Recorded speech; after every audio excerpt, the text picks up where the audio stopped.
Diabo, Satanás, Beelzebu. Se trata de um ser real. O diabo é o inimigo da humanidade.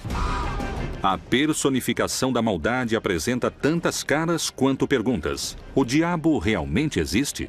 Muitos creem que o diabo não existe. E esse é um grande triunfo de Satanás. Há aqueles que garantem inclusive terem um pacto com ele. Satanás é o libertador da humanidade e do ciclo apocalíptico. O diabo, uma das figuras mais controversas da Bíblia.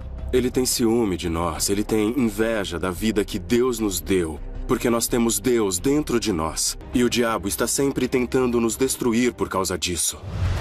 Há especialistas que afirmam a existência de evidências satânicas. O diabo vive entre nós? Depois do exorcismo, meu psiquiatra me disse: eu não tenho esse caso cientificamente. Pois Jesus lhe dizia: sai desse homem, espírito imundo. No Novo Testamento, sim, Jesus e o apóstolo Paulo mencionam, mas como um adversário, como aquele que está contra o projeto de Deus. Não tanto como uma figura a qual você tem que escolher entre um e outro, porque popularmente se transformou em uma figura. De um lado eu tenho Deus e do outro Satanás. Eu tenho que escolher como se escolhe um time de futebol. Mas não é assim. Não é assim que nós lemos nos relatos bíblicos. A soberania de Deus não se discute. Mas existe um personagem, uma maldade que se concentra nesse personagem chamado Satanás, que aparece como símbolo de tudo que se opõe a Deus. Respondeu-lhes ele: eu via Satanás como o raio cair do céu. O Evangelho de João registra que Jesus o descreveu como um ladrão que trabalha entre os demais que não se dão conta que ele está lá. O trabalho do diabo tem que passar despercebido. Com toda certeza, o diabo ataca a quem ele sente que lhe escapa. Ele não vai atacar aquele que é de sua propriedade ou alguém que está morto e que não escolheu um lado. Ele vai como um predador, que é perseguir aquele que escapou dele, mas isso não é coerente com o fato de que os ataques sejam precisamente a imoralidade daqueles que creem. No livro do Apocalipse, capítulo 12, uma visão se apresenta a João, que é de uma mulher que resplandece como o sol e um dragão de 7 cabeças que a persegue. Viu-se também outro sinal no céu. Eis um grande dragão vermelho, que tinha 7 cabeças e 10 chifres, e sobre as suas cabeças 7 diademas.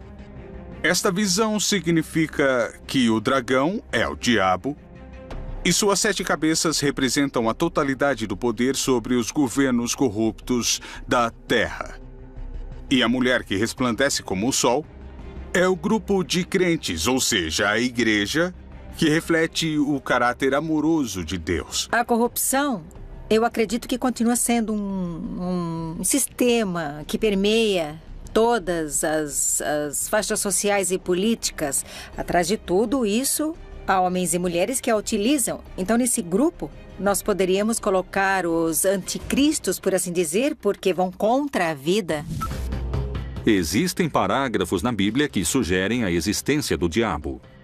A figura de Satanás na Bíblia hebraica tem a ver com o adversário. É um adversário, um inimigo que pode aparecer. Pode ser uma pessoa. Tem 2 visões na literatura judaica posterior. Uma é uma figura sobre-humana ligada ao demoníaco e com o negativo.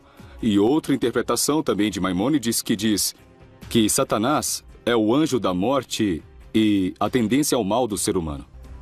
Alguns textos bíblicos são muito precisos com respeito à menção do diabo. Chegando o dia que os filhos de Deus vieram apresentar-se perante o Senhor, veio também Satanás entre eles.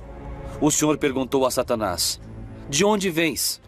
E Satanás respondeu ao Senhor: de rodear a terra e de passear por ela.